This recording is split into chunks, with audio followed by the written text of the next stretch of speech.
ನಮಸ್ಕಾರ ವೀಕ್ಷಕರೇ, city next ನ್ಯೂಸ್ನಲ್ಲಿ ತಮ್ಮೆಲ್ಲರಿಗೂ ಸುಸ್ವಾಗತ. ಇಂದು ಹುಬ್ಬಳ್ಳಿಯಲ್ಲಿ ನಡೆದ ಹುಬ್ಬಳ್ಳಿ ಮಗಳು ಶ್ರೀಮತಿ ಮಾನ್ಯಾ ದೊಡ್ಡಮನಿ ಮರ್ಯಾದೆಗೇಡು ಹತ್ಯೆ ಖಂಡಿಸಿ ಹುಬ್ಬಳ್ಳಿಯಲ್ಲಿ ಜನವರಿ 5, 2026 ರಂದು ಬೆಳಿಗ್ಗೆ 11 ಗಂಟೆಗೆ ಶ್ರೀ ಸದ್ಗುರು ಸಿದ್ಧಾರೂಢ ಸ್ವಾಮಿ ಮಠದಿಂದ ನಡೆದು ಬೃಹತ್ ಮೌನ ಮೆರವಣಿಗೆ ನಡೆಸಿದರು.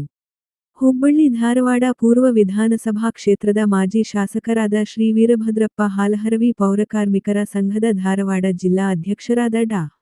ವಿಜಯ ಗುಂಟ್ರಾಳ, ಬಸಪ್ಪ ಮಾದರ, ಗಂಗಾಧರ ಪೆರೂರ್, ಗುರುಶಾಂತಪ್ಪ ಚಂದಾಪುರ, ಹನುಮಂತ ಯಾರಗುಂಟಿ ಇನ್ನೂ ಮುಂತಾದವರು ಉಪಸ್ಥಿತರಿದ್ದರು. ಮುಂದಿನ ವಿಷಯದಲ್ಲಿ ಮತ್ತೆ ಭೇಟಿಯಾಗೋಣ. ಧನ್ಯವಾದಗಳು.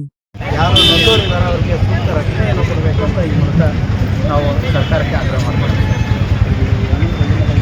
ಸರಿಲೇ ಸದ್ಗುರು ಶ್ರೀ ಸಿದ್ಧಾರೂಢ ಸ್ವಾಮಿ ಮಠದಿಂದ ನಾವು ಡಾಕ್ಟರ್ ಬಾಬಾ ಸಾಹೇಬ್ ಅಂಬೇಡ್ಕರ್ ಅವರ ಪ್ರತಿಮೆ ಆವರಣದವರೆಗೂ ಮೌನ ಮೆರವಣಿಗೆಯನ್ನು ಮಾಡೋದ್ರ ಮೂಲಕ ನಂತರ ನಾವು ಅಲ್ಲಿ ಸರ್ವ ಸಮಾಜದ ಸಾಮರಸ್ಯ ಸಮಾವೇಶವನ್ನು ಮಾಡ್ತಾಯಿದ್ದೀವಿ. ಅಲ್ಲಿ ಅನೇಕ ಧರ್ಮಗಳ ಜಗದ್ಗುರುಗಳು ಬಂದು